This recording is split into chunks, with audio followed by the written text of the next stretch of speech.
कांग्रेस के बड़े नेता का पाकिस्तानी कनेक्शन, पाकिस्तानी एजेंटों के साथ काम करने के आरोप। नमस्कार दर्शकों, मैं हूं मोनालिका मेड़तवाल, आप देख रहे हैं राजस्थान वन। बड़ी खबर सामने आ रही है जिसमें कांग्रेस नेता गौरव गोगोई और उनकी पत्नी के पाकिस्तानी कनेक्शन बताए जा रहे हैं। जी हां, बिल्कुल सही सुना आपने। कांग्रेस वो पार्टी जो हमेशा से देश की सुरक्षा के लिए एक खतरा रही है, इस बात की अब पुष्टि होती दिखाई दे रही है, क्योंकि इस बात का अब खुलेआम खुलासा हो गया है। आइए आपको कांग्रेस नेता और उनके इस देशद्रोह की कहानी थोड़ा विस्तार से सुनाते हैं।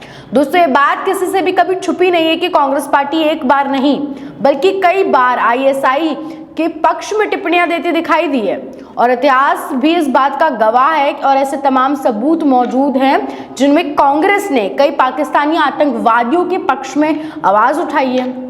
दरअसल हाल ही में एक बड़ा राजनीतिक विवाद सामने आया जिसमें कांग्रेस के उपनेता गौरव गोगोई और उनकी पत्नी एलिजाबेथ कॉलबर्न के पाकिस्तानी और आईएसआई के संबंधों के आरोप लगाए गए हैं। इस खुलासे को बीजेपी नेता गौरव भाटिया ने अपने सोशल मीडिया प्लेटफॉर्म एक्स पर साझा किया।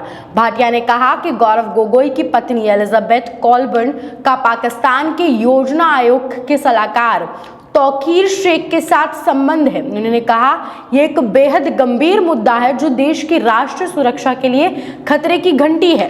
बीजेपी नेता ने यह भी सवाल उठाया कि कांग्रेस के वरिष्ठ नेताओं राहुल गांधी और मल्लिकार्जुन खड़गे को इन सब मामलों पर सामने आकर स्पष्टता देनी चाहिए। उन्होंने पूछा, गौरव गोगोई को अब अपनी पत्नी के पाकिस्तान और आईएसआई से संबंधों पर स्पष्ट जानकारी देने की जरूरत है।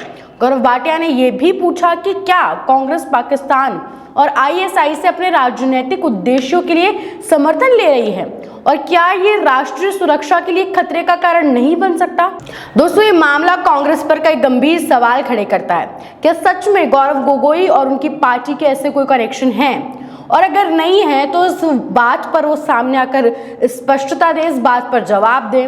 और अगर एक तरीके से देखा जाए, एक लिहाज से देखा जाए, और अगर तो बीजेपी का कोई नेता इतने बड़े आरोप लगा रहा है तो बात में कुछ तो सच्चाई हो सकती है।